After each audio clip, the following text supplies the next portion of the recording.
Happy Monday, April 2nd, 2018. And guess where we are?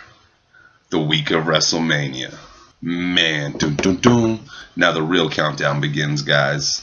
So, what do we learn from tonight's go-home show? Did the Taker finally respond to CENA? Was it even worth talking about? This and more after the intro.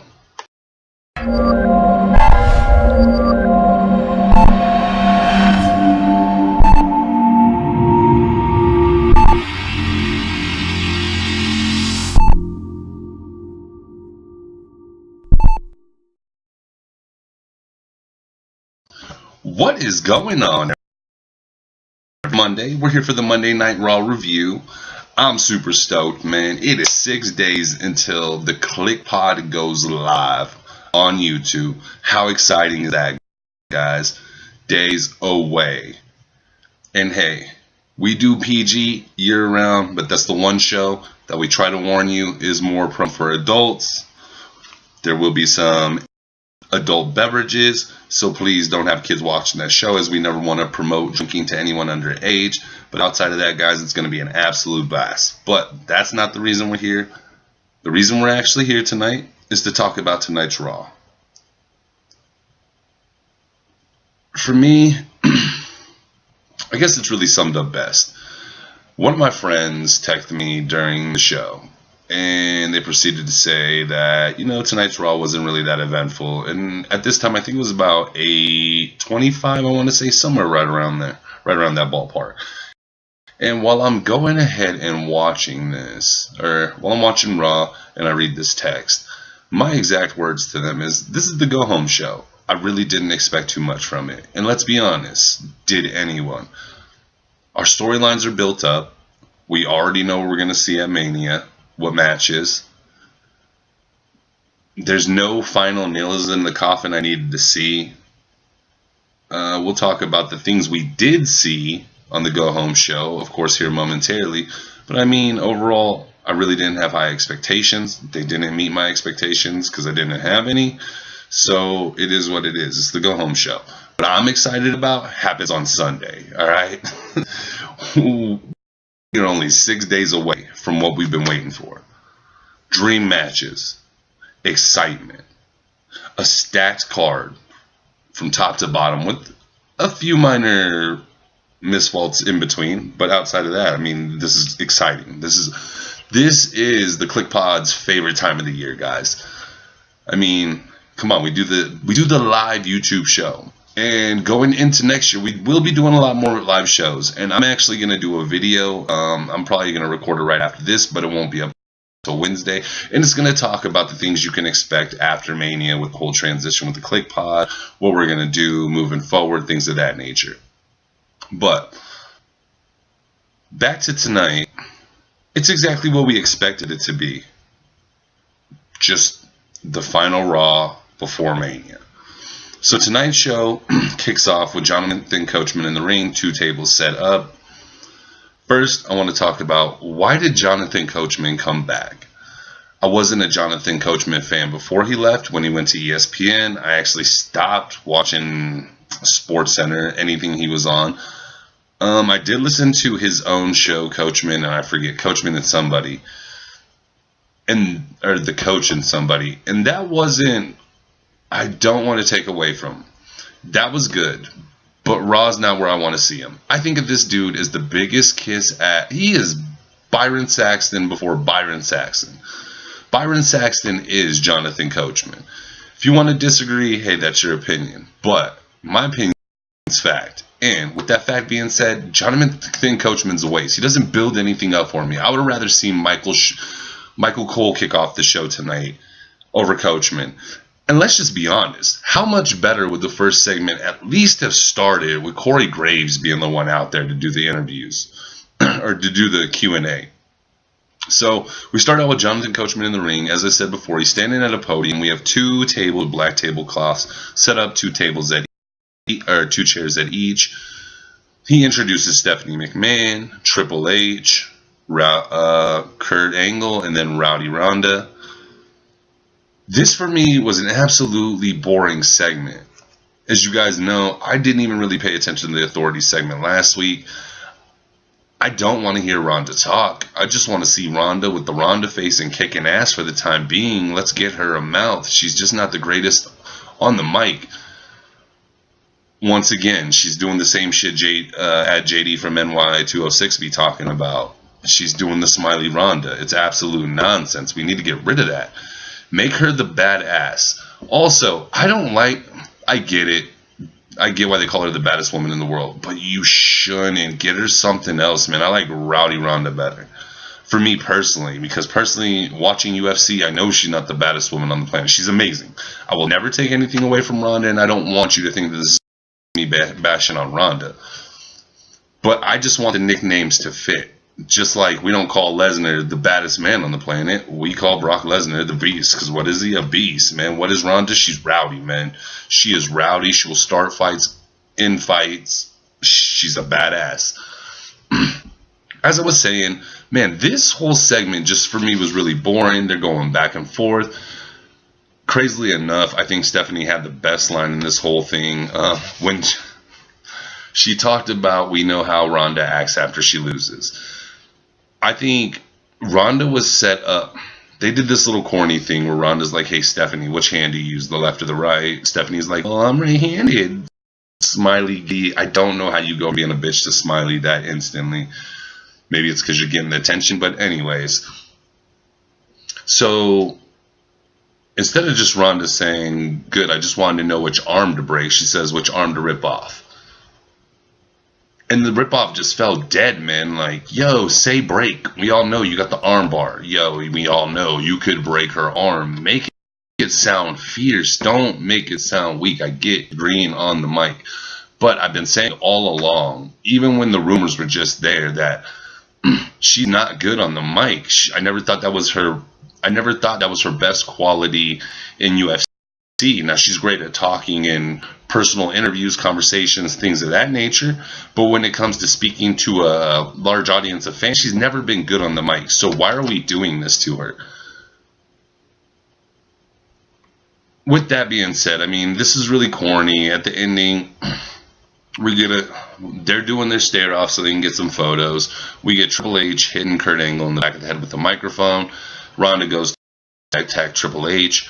Stephanie grabs Ronda. At first, originally, I thought it was a choke slam. After watching the replay, she got her on the chest, lifts her up, slams her through the table. I mean, it's a pretty pathetic segment. The table doesn't even break, man. The table slowly breaks itself. I just thought this was a waste. I would have liked it more as if we did the Q&A before Ronda could even answer a question. She just throws the table, attacks Stephanie and Triple H. Man, let's build it up instead of slow down. Like, I'm already bummed that this is even on the card, let alone this is Ronda's first match, and I get it. I get where it's coming from. I understand the story build-up. I understand, hey, what better way to finish this feud than at Mania where it started? But with that being said, I was never interested in this from the get. Man, Stephanie's more the type that should be not seen or heard.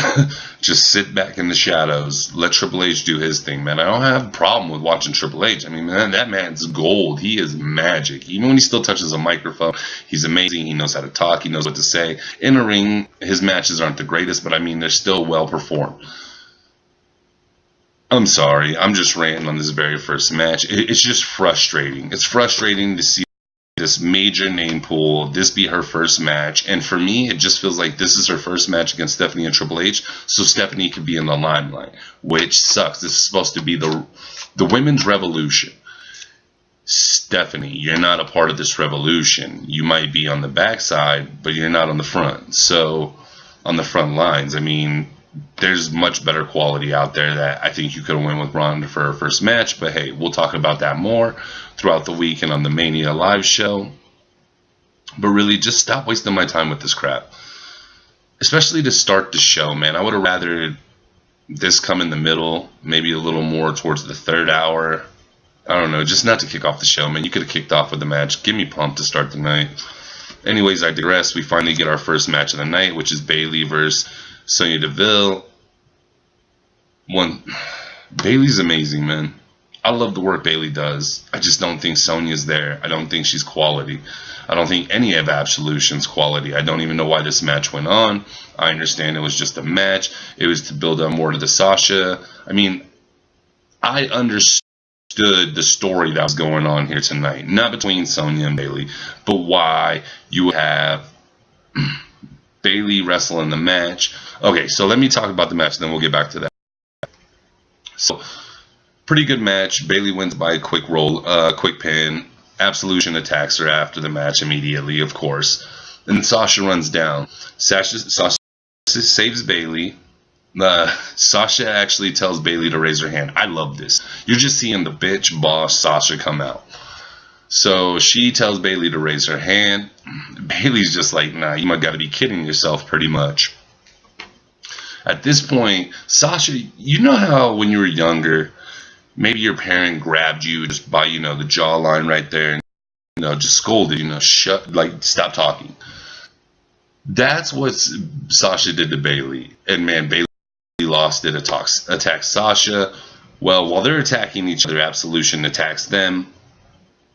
I guess that was entertaining. I was entertained during that portion, not the match itself, but during the Sasha. I just want to see Sasha and Bayley.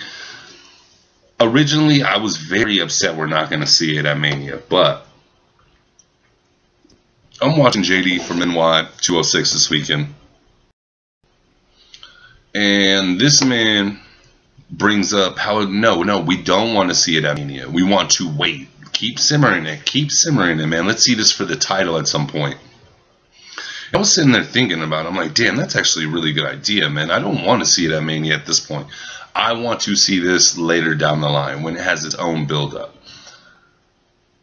Just go ahead, continue this at the Battle Royal, if that's the Women's Battle Royal, if that's what you're going to do, and let's just keep building it up. We don't need to see these two go head-to-head. I would like to see these two get so sidetracked with each other in the Battle Royal that they actually just eliminate each other. Not the last two, just eliminate each other.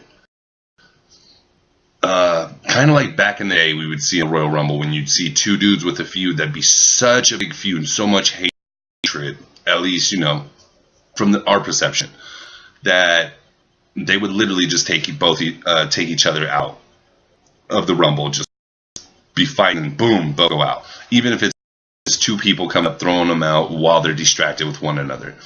I would like to see something like that with Sasha and Bayley. Once again, we'll get down to later in the week, but I mean, this is a pretty good little segment. After here, we probably have the match of the night for me. It's Balor versus Rollins with Miz on the commentary. Great pace to this match. A lot of action, a lot of high moves. And then when they slowed it down, it was the perfect points to slow it down, where I just had enough excitement already where even I needed them to take it down a little bit. Great match. If you guys want my recommendation of the week, it's going to be go back and watch this match. We get Seth Rollins with a curb stop, 1, 2, 3. At the time, I actually think The Miz is going to run in. The Miz does not run in. He just stands on the commentary table, holds up the IC Championship. Good stuff. I'm looking forward to this match on Sunday. The three-way. Tonight, man, Rollins and Finn actually had a long segment. And I think they went through 2, maybe 3 commercial breaks. Probably gave them about 15 to 20 minutes. Maybe even a little bit longer. Maybe it was more like a half an hour. I really enjoyed this. I thought that there was no pay. At no point in this match right here was I like, oh man, I wish this would just be done. So, I mean, this is very entertaining. And let's be honest, these two always put on something special when they get in the ring. It's not always a 5-star. But it's guaranteed to be a 4-star, and it's guaranteed to at least be the match you remember from the evening. So, I mean, really good stuff here. But, I mean, overall, there was nothing that affected me with this. I already knew what the match was. I actually think it's kind of dull, the match they're going to have at Mania. I wish there was more there. But I don't really know what else you could do there. At this point, I mean, you can't add any late stipulations or anything like that. If you did, I would actually probably be more irritated than anything else on the planet.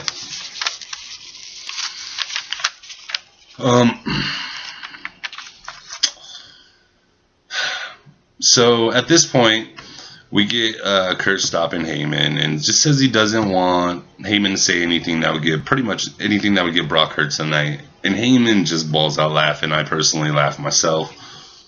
Dude, come on. Roman hurt Lesnar. That's not happening. So next we get the Bar versus Braun Strowman. Braun comes out, announces, he'd love to go in this without a partner, but unfortunately management needs him to have a partner. So he goes to the back. He comes out wearing a white wannabe doctor's jacket and and some glasses. He's like, my brother's Braun, I'm the Brain. And so Brain goes down to the ring, wrestles. There's no match here. It's just 2-on-1.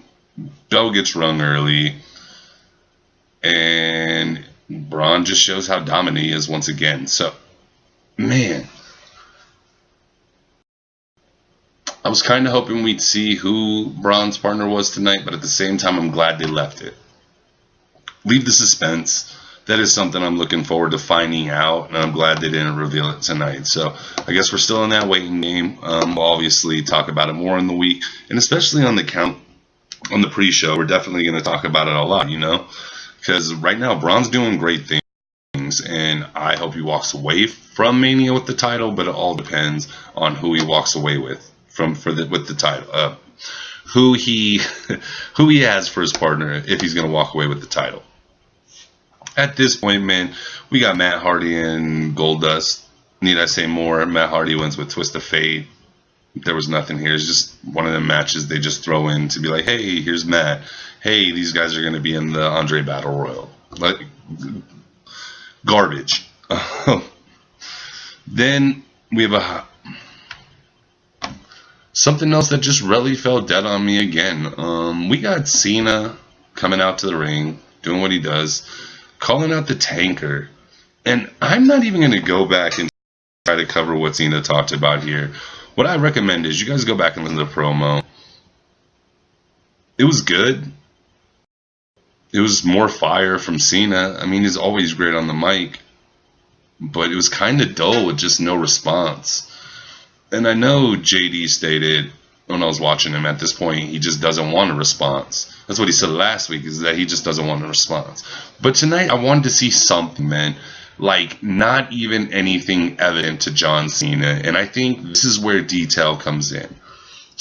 So what you could have did is, while Cena's walking away, on the WrestleMania sign, there could have just been like, all of a sudden it goes black momentarily. We just see a quick symbol of the Taker. And then boom, lights back. The WrestleMania light logo is completely normal. No lights go out, so it's not a lot of sign.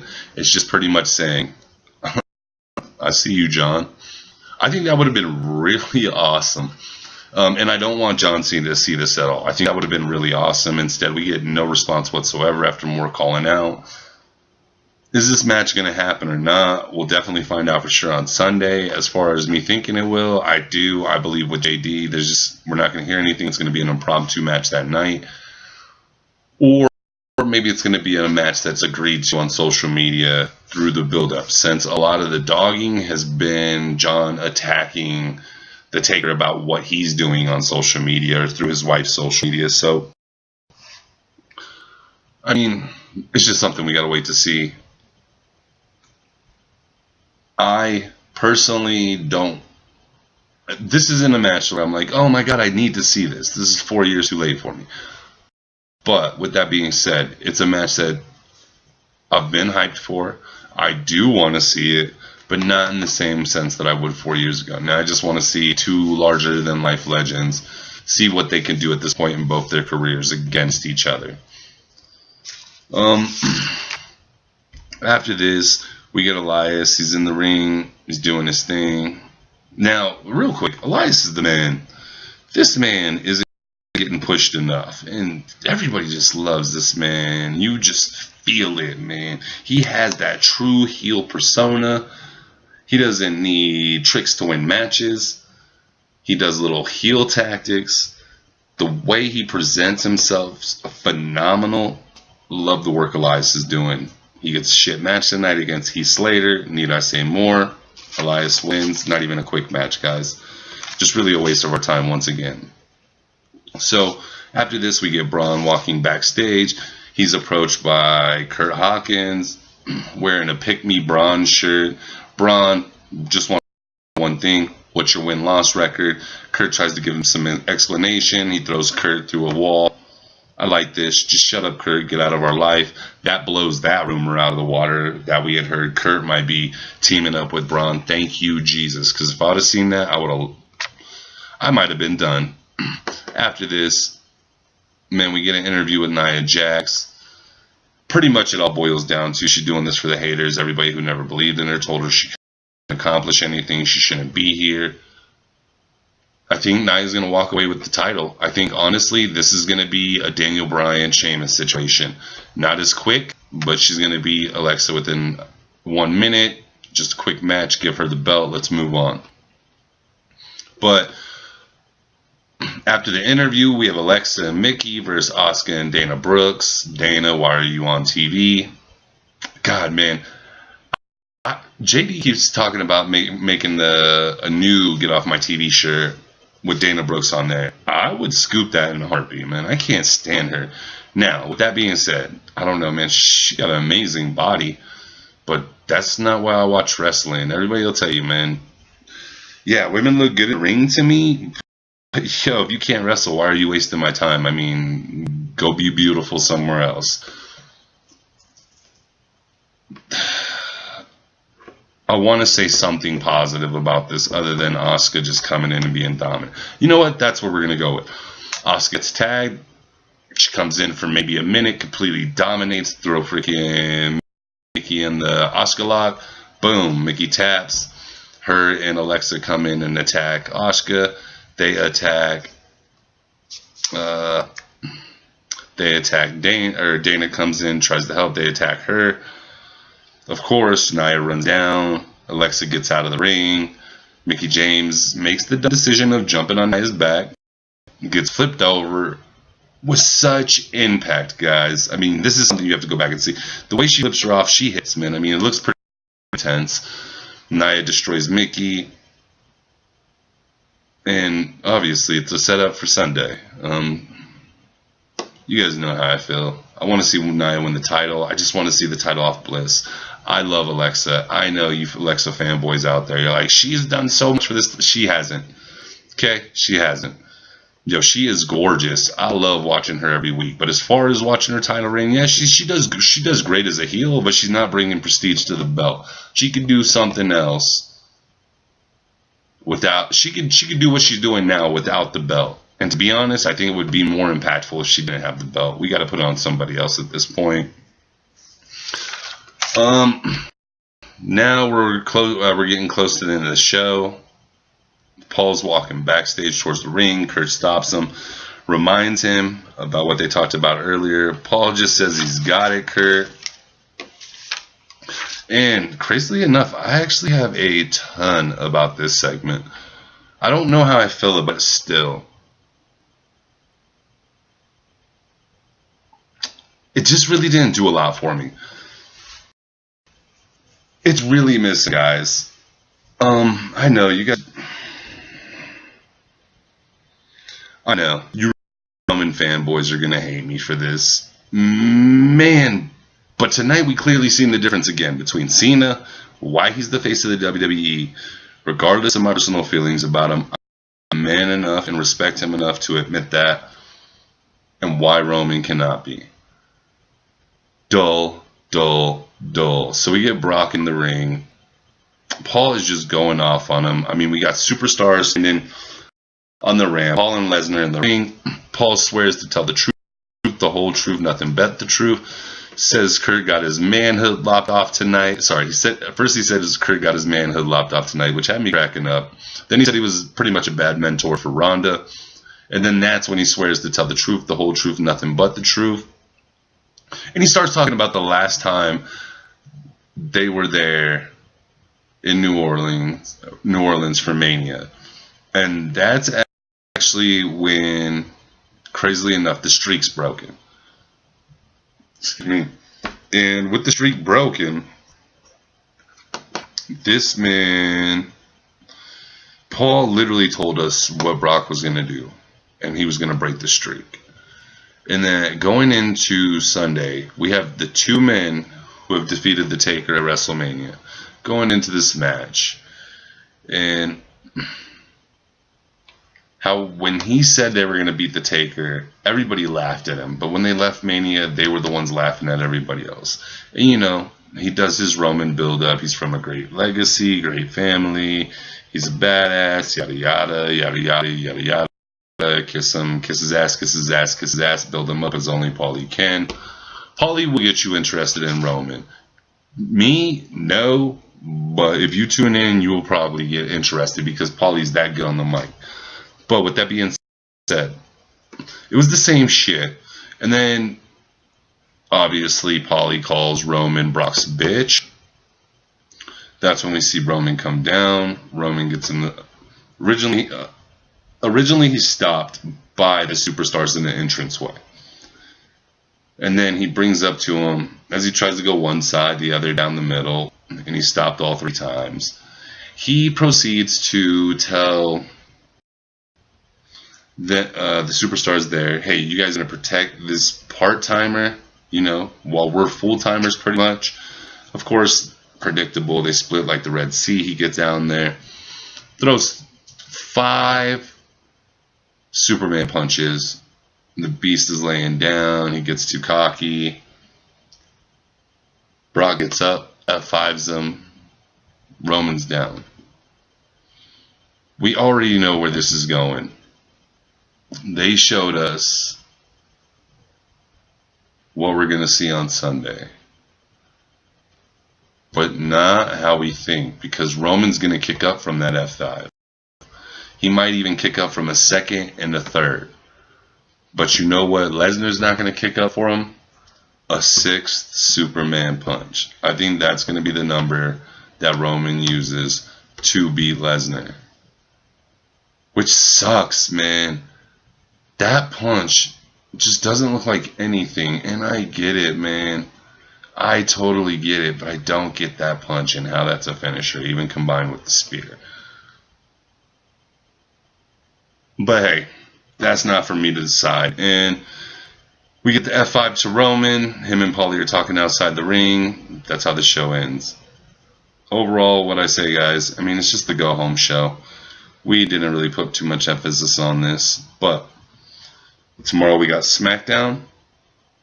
Wednesday we got NXT. Obviously, we don't do the NXT review yet, but that will come. But on Wednesday, you'll see a video from me talking about the changes going with the Kliqpod going forward, what you can expect, things of that nature.